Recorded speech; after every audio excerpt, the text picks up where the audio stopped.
ঠাকুর ত্রৈলোক্য ও অন্যান্য ভক্তদের প্রতি বলছেন, হরি সেব্য, হরি সেবক। এই ভাবটি পূর্ণ জ্ঞানের লক্ষণ। প্রথমে নেতি নেতি করে হরি সত্য আর সব মিথ্যা বলে বোধ হয়, তারপরে সেই দেখে যে হরি এইসব হয়েছেন। ঈশ্বরী মায়া, জীব, জগৎ এইসব হয়েছেন। অনুলোম হয়ে তারপর বিলোম। এইটি পুরাণের মত। যেমন একটি বেলের ভিতর শ্বাস, বীজ আর খোলা আছে। খোলা বীজ ফেলে দিলে শ্বাসটুকু পাওয়া যায়, কিন্তু বেলটি কত ওজনে ছিল জানতে গেলে খোলা বীজ বাদ দিলে চলবে না। তাই জীবজগৎকে ছেড়ে প্রথমে সচ্চিদানন্দে পৌঁছাতে হয়। তারপর সচ্চিদানন্দকে লাভ করে দেখে যে তিনি এইসব জীব জগৎ হয়েছেন। শ্বাস যে বস্তুর, বীজ ও খোলা সেই বস্তু থেকেই হয়েছে। যেমন ঘোলেরই মাখন, মাখনেরই ঘোল। তবে কেউ বলতে পারে, সচ্চিদানন্দ এত শক্ত হলো কেমন করে? এই জগৎ টিপলে খুব কঠিন বোধ হয়। তার উত্তর এই যে শনি তো শুক্র এত তরল জিনিস, কিন্তু তাই থেকে এত বড় জীব মানুষ তৈরি হচ্ছে। তা হতে সবই হতে পারে। একবার অখণ্ড সচ্চিদানন্দে পৌঁছে তারপর নেমে এসে এইসব দেখা। তিনি সব হয়েছেন। সংসার কিছু তিনি ছাড়া নয়। গুরুর কাছে বেদ পড়ে রামচন্দ্রের বৈরাগ্য হল।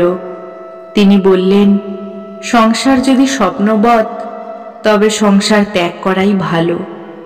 দশরথের বড় ভয় হল। তিনি রামকে বোঝাতে গুরু বশিষ্ঠকে পাঠিয়ে দিলেন। বশিষ্ঠ বললেন, রাম, তুমি সংসার ত্যাগ করবে কেন বলছো? তুমি আমার বুঝিয়ে দাও যে সংসার ঈশ্বর ছাড়া। যদি তুমি বুঝিয়ে দিতে পারো ঈশ্বর থেকে সংসার হয় নাই, তাহলে তুমি ত্যাগ করতে পারো। রাম তখন চুপ করে রইলেন, কোনো উত্তর দিতে পারলেন না। সব তত্ত্ব শেষে আকাশতত্ত্বে লয় হয়।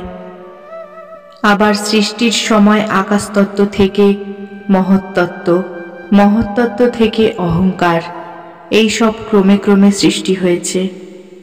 অনুলোম বিলোম, ভক্ত সবই লয়। ভক্ত অখণ্ড সচ্চিদানন্দকেও লয়, আবার জীব জগৎকেও লয়। যোগীর পথ কিন্তু আলাদা। সে পরমাত্মাতে পৌঁছে আর ফেরে না, সেই পরমাত্মার সঙ্গে যোগ হয়ে যায়। একটুর ভিতরে যে ঈশ্বরকে দেখে তার নাম খণ্ডজ্ঞানী। সে মনে করে যে তার ওদিকে আর তিনি নাই। ভক্ত তিন শ্রেণীর। অধম ভক্ত বলে ওই ঈশ্বর, অর্থাৎ আকাশের দিকে সে দেখিয়ে দেয়। মধ্যম ভক্ত বলে যে তিনি হৃদয়ের মধ্যে অন্তর্যামী রূপে আছেন। আর উত্তম ভক্ত বলে যে তিনি এইসব হয়েছেন। যা কিছু দেখছি সবই তাঁর এক একটি রূপ। নরেন্দ্র আগে ঠাট্টা করত আর বলতো, তিনিই সব হয়েছেন, তাহলে ঈশ্বর ঘটি, ঈশ্বর পাটি। তাঁকে কিন্তু দর্শন করলে সব সংশয় চলে যায়। শোনা এক, দেখা এক। শুনলে 16 আনা বিশ্বাস হয় না। সাক্ষাৎকার হলে আর বিশ্বাসের কিছু বাকি থাকে না। ঈশ্বর দর্শন করলে কর্মত্যাগ হয়। আমার ওই রকমই পূজা উঠে গেল। কালীঘরে পূজা করতাম, হঠাৎ দেখিয়ে দিলে সব চিন্ময়। কোষাকুষি, বেদ, ঘরের চৌখাট সব চিন্ময়। মানুষ, জীব, জন্তু সব চিন্ময়। তখন উন্মত্তের ন্যায় চতুর্দিকে পুষ্প বর্ষণ করতে লাগলাম। যা দেখি তাই পূজা করি। একদিন পূজার সময় শিবের মাথায় বজ্র দিচ্ছি, এমন সময় দেখিয়ে দিলে এই বিরাট মূর্তি শিব। তখন শিবগড়ে পূজা বন্ধ হলো।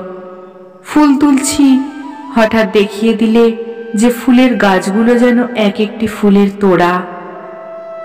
ত্রৈলোক্য বলছেন, আহা, ঈশ্বরের রচনা কি সুন্দর।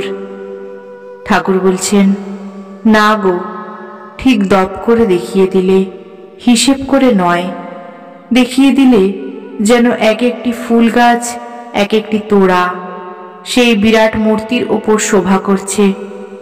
সেই দিন থেকে ফুল তোলা বন্ধ হয়ে গেল। মানুষকেও আমি ঠিক সেই রূপ দেখি, তিনিই যেন মানুষ শরীরটাকে লয়ে হেলে দুলে বেড়াচ্ছেন, যেমন ঢেউয়ের উপর একটা বালিশ ভাসছে। বালিশটা এদিক ওদিক নড়তে নড়তে চলে যাচ্ছে, কিন্তু ঢেউ লেগে একবার উঁচু হচ্ছে, আবার ঢেউয়ের সঙ্গে নিচে এসে পড়ছে।